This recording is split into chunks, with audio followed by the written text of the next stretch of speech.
महाभारत का युद्ध हुआ था, तब वे लगभग 56 वर्ष के थे। उनका जन्म 3112 ईसा पूर्व हुआ था। इस मान से 3020 ईसा पूर्व उन्होंने 92 वर्ष की उम्र में देह त्याग दी थी। भगवान कृष्ण का जन्म मथुरा में हुआ था।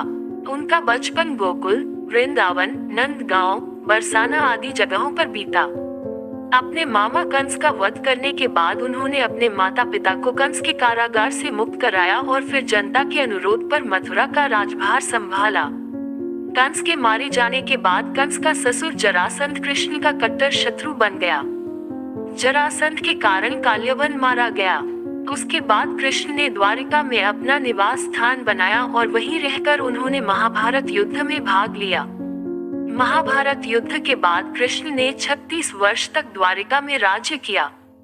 ततस्ते यादवा सर्वे रथानारूह्य शीघ्रगान प्रभासम प्रययुसार्थ कृष्ण रामादिमिर्द्विज प्रभास समनुप्राप्ता कुकुरांधा कृष्ण्य चक्रुस्तव महापान वसुदेवन नोदिता पिबता तत् चैतेषा संघर्षेण परस्परम अतिवादेन धनुजज्ञे कलहाग्नि शयाव विष्णु पुराण धर्म के विरुद्ध आचरण करने के दुष्परिणाम स्वरूप अंत में दुर्योधन आदि मारे गए और कौरव वंश का विनाश हो गया। महाभारत युद्ध के पश्चात सांत्वना देने के उद्देश्य से भगवान श्री कृष्ण गांधारी के पास गए। गांधारी अपने 100 पुत्रों की मृत्यु के शोक में अत्यंत व्याकुल थी। भगवान श्री कृष्ण को देखते ही गांधारी ने क्रोधित होकर उन्हें शाप दिया कि तुम्हारे कारण जिस प्रकार से मेरे 100 पुत्रों का नाश हुआ है, उसी प्रकार तुम्हारे वंश का भी आपस में एक दूसरे को मारने के कारण नाश हो जाएगा। भगवान श्री कृष्ण ने माता गांधारी के उस शाप को पूर्ण करने के लिए अपने कुल के यादवों की मति फेर दी। इसका यह मतलब नहीं कि उन्होंने यदुओं के वंश के नाश का शाप दिया था, सिर्फ कृष्ण वंश को शाप था। महाभारत का युद्ध समाप्त हो चुका था। कृष्ण द्वारिका में ही रहते थे। पांडव भी युधिष्ठिर को राज्य सौंपकर जंगल चले गए थे। एक दिन अहंकार के वश में आकर कुछ यदुवंशी बालकों ने दुर्वासा ऋषि का अपमान कर दिया। गांधारी के बाद इस पर दुर्वासा ऋषि ने भी शाप दे दिया कि तुम्हारे वंश का नाश हो जाए। उनके शाप के प्रभाव से कृष्ण के सभी यदुवंशी भयभीत हो गए। इस भय के चलते ही एक दिन कृष्ण की आज्ञा से वे सभी एक यदु पर्व पर सोमनाथ के पास स्थित प्रभास क्षेत्र में आ गए। पर्व के हर्ष में उन्होंने अति नशीली मदिरा पी ली और मतवाले होकर एक दूसरे को मारने लगे।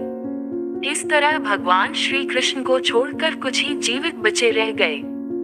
एक कथा के अनुसार सयाग से सांप के पेट से निकले मूसल को जब भगवान श्री कृष्ण की आज्ञा से रगड़ा गया था तो उसके चूर्ण को इसी तीरथ के तट पर फेंका गया था, जिससे उत्पन्न हुई झाड़ियों को यादवों ने एक दूसरे को मारना शुरू किया था। ऋषियों के श्राप से उत्पन्न हुई इन्हीं झाड़ियों ने तीक्ष्ण अस्त्र शस्त्रों का काम किया और सारे प्रमुख यदुवंशियों का यहाँ विनाश हुआ।